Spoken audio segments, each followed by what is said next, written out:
Sofie. God morgen, venneste. Klokken 6, og det på tide å stå opp. Sofie. God morgen, venneste. Klokken 6, og det på tide å stå opp. Bare 5 minutter til, mamma. Bare 5 minutter til, mamma. Vi har ikke tid til flere 5 minutter, du må rekke bussen klokka 7. Kom deg opp nå, vær så snill. Vi har ikke tid til flere 5 minutter, du må rekke bussen klokka 7. Kom deg opp nå, vær så snill. Ok, jeg står opp. Kan du hjelpe meg med å finne nattøyet mitt? Ok, jeg står opp. Kan du hjelpe meg med å finne nattøyet mitt? Selvfølgelig. Henger det fortsatt på stolen din? Selvfølgelig. Henger det fortsatt på stolen din? Ja, der var det. Ja, der var det. Flott. Husk at du har franskprøve i dag, så du bør øve på glosene mens du spiser frokost. Flott. Husk at du har franskprøve i dag, så du bør øve på glosene mens du spiser frokost. Ja, jeg vet. Skal bare børste tennene først. Ja, jeg vet. Skal bare børste tennene først. Mamma, hvorfor lager pappa alltid så mye støy når han lager kaffe?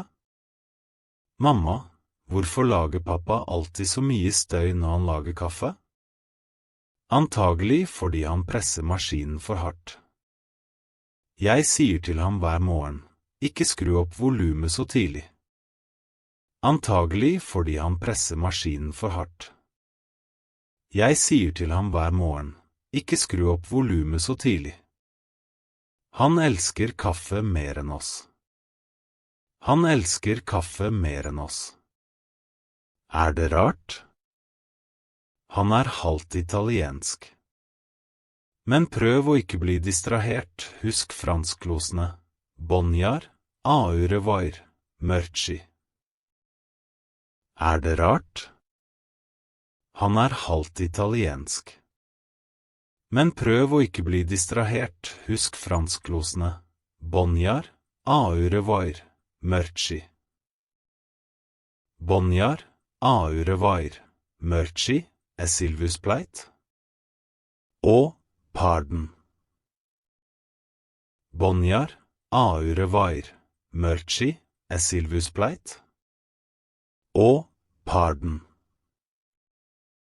Bra. Nå, vaske ansiktet.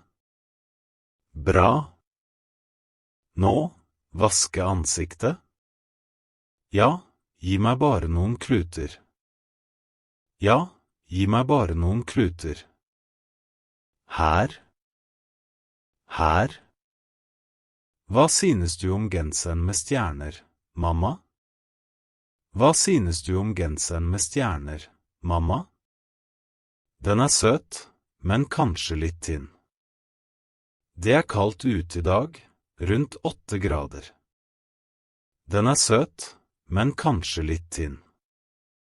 Det kaldt ute i dag, rundt 8 grader. Ok, da tar jeg den blå genseren med hette. Den tykkere. Ok, da tar jeg den blå genseren med hette. Den tykkere. Bra valg.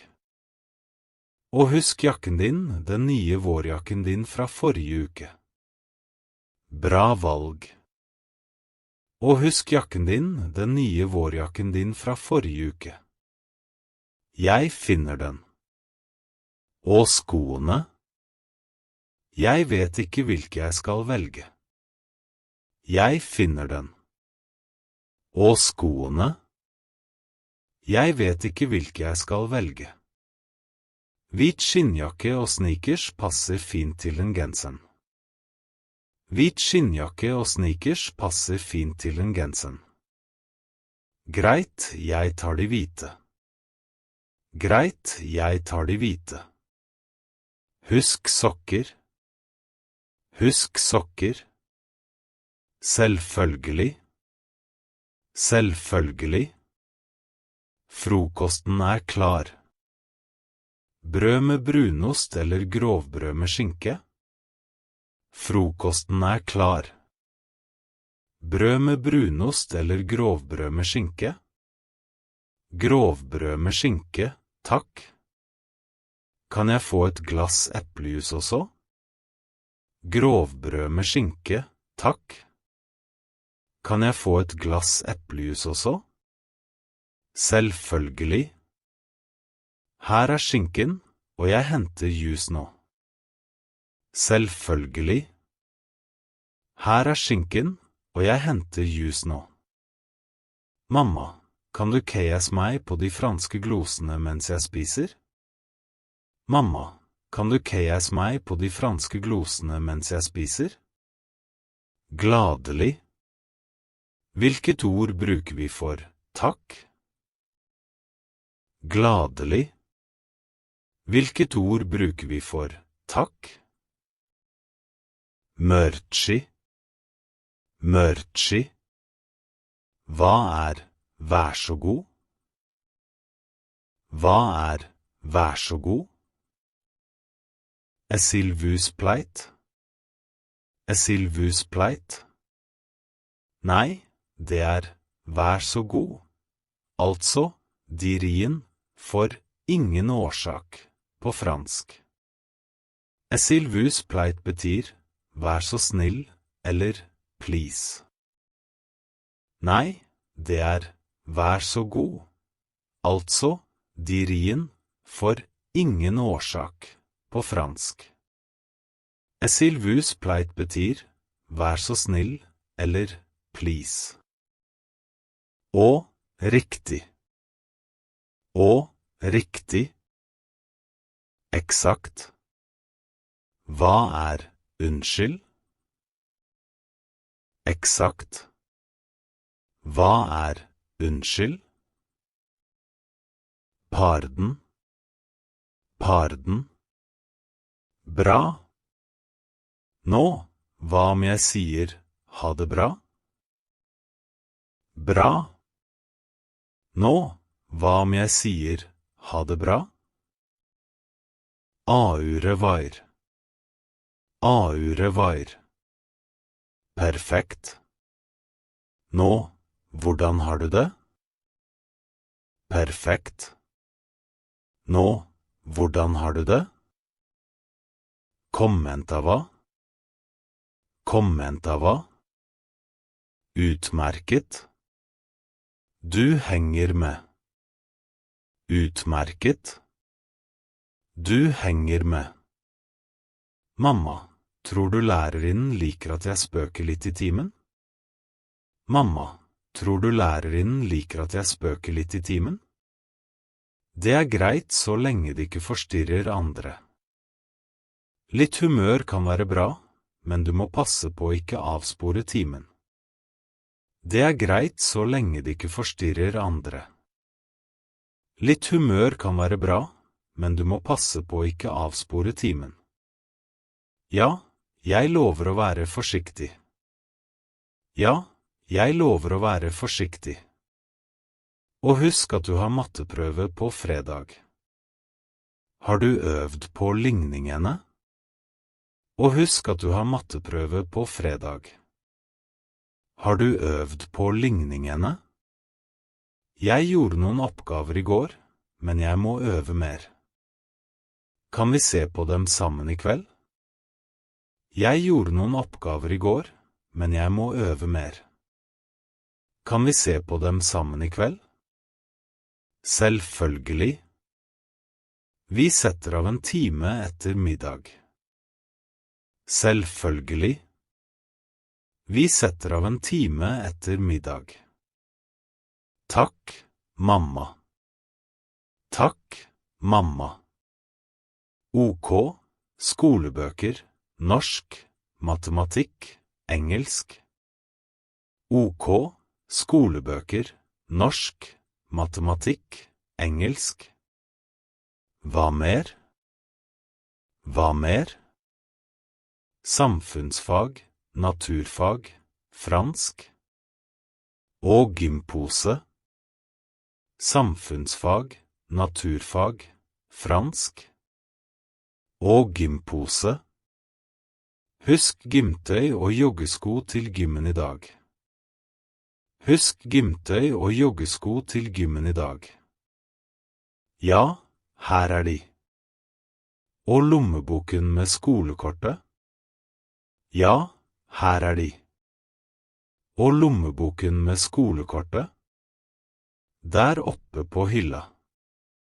Jeg tar den ned til deg. Der oppe på hylla. Jeg tar den ned til deg. Flott. Drikkeflasken? Flott. Drikkeflasken? Den står i kjøleskapet. Jeg fylte den med vann og noen dråper sitron. Den står i kjøleskapet. Jeg fylte den med vann og noen dråper sitron. Den står i kjøleskapet. Jeg fylte den med vann og noen dråper sitron. Den står i kjøleskapet. Jeg fylte den med vann og noen dråper sitron. Takk. Og matpakke, ruccolasalat og brødskiver? Takk. Og matpakke, ruccolasalat og brødskiver? Ja, med kalkunpålegg og agurk. Og en banan til dessert. Ja, med kalkunpålegg og agurk. Og en banan til dessert. Perfekt. Perfekt. Klokka nå 6:50. Du bør dra om 5 minutter for å rekke bussen. Klokka nå 6:50. Du bør dra om 5 minutter for å rekke bussen. Greit. Jeg tar på meg yttertøyet nå. Greit. Jeg tar på meg yttertøyet nå.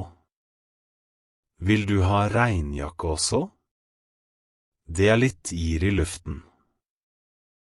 Vil du ha regnjakke også? Det litt yr i luften. Ja, gi den til meg. Ja, gi den til meg. Her. Her. Ok, nå jeg klar. Ok, nå jeg klar. Bruk paraplyen din om det blir for vått. Bruk paraplyen din om det blir for vått. Skal gjøre det. Takk for at du vekket meg i tide, mamma. Skal gjøre det. Takk for at du vekket meg i tide, mamma. Ingen årsak. Ha en fin dag på skolen, så ses vi i kveld. Ingen årsak. Ha en fin dag på skolen, så ses vi i kveld. Ha det, mamma. Ha det, mamma. Bussen kommer om 2 minutter. Bussen kommer om 2 minutter. Husk å sende meg en melding når du har satt deg på bussen. Husk å sende meg en melding når du har satt deg på bussen. Gjør det. Gjør det. Godt. Da vet jeg du trygg. Godt. Da vet jeg du trygg. Der kommer bussen. Der kommer bussen. Ha en fin dag på skolen. Ha en fin dag på skolen. Takk, det samme. Takk, det samme. Ha det bra. Ha det bra.